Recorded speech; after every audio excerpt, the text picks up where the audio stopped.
Malegaon blast की नई पटकथा लिखने वालों के लक्ष्यों को जानिए। सोचिए, टारगेट पर कौन कौन लोग थे। मोहन भागवत, योगी आदित्यनाथ, असीमानंद, साध्वी प्रज्ञा यानी हिंदुत्व के प्रबल और प्रखर चेहरे। सितंबर 2008 में मालेगांव ब्लास्ट होता है। गौर कीजिए, समझिए कि टारगेट कहां था। मोहन भागवत तब संघ के अग्रणी नेता थे और के सुदर्शन की जगह संघ प्रमुख बनने वाले थे। मार्च 2009 में भागवत संघ प्रमुख बने भी।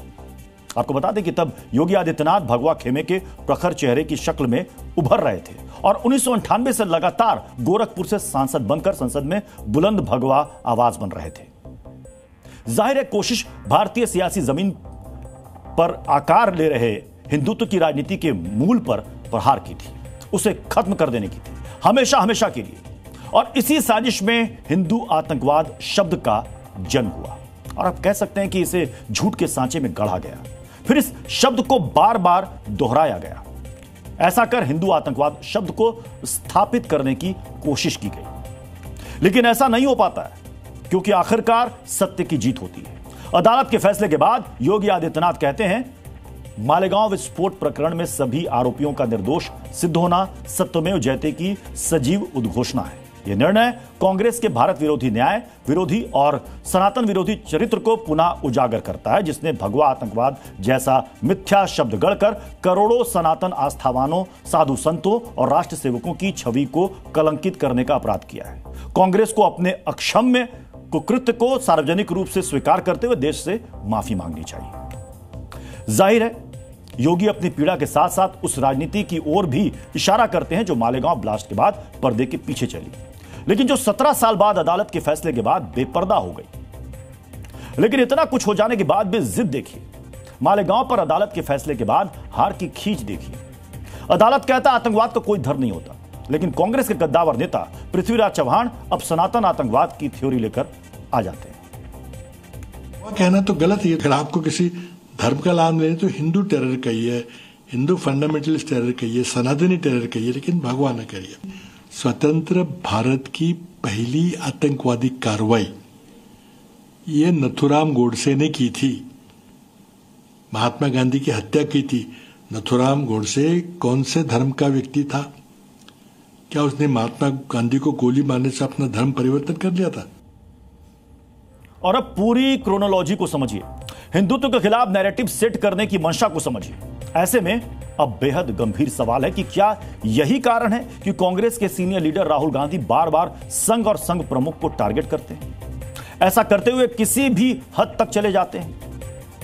यही वजह है कि अदालत के फैसले के बाद भी कांग्रेस पीछे नहीं हट रही है। उसके नेता हिंदू आतंकवाद के बाद अब सनातन आतंकवाद तक चले गए।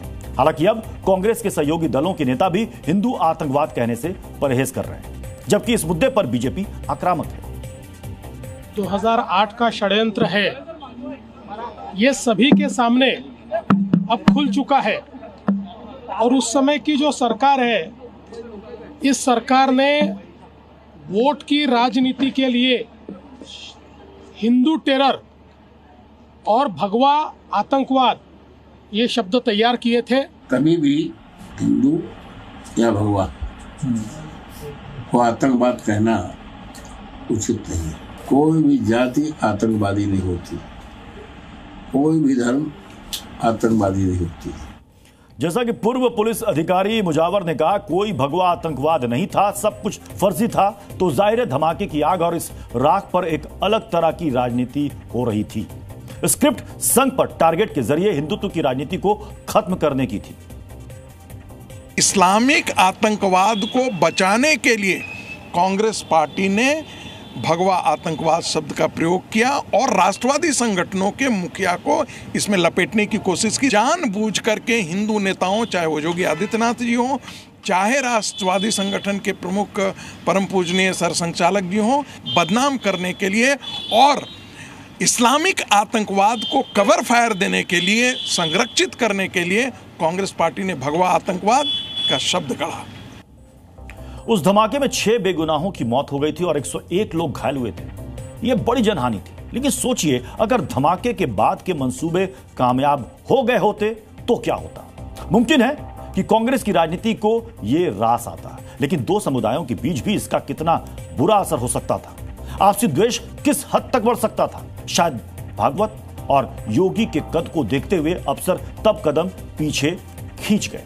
लेकिन फिर से सवाल वही है कि अगर ऐसा हो गया होता तो सोचिए कि क्या होता।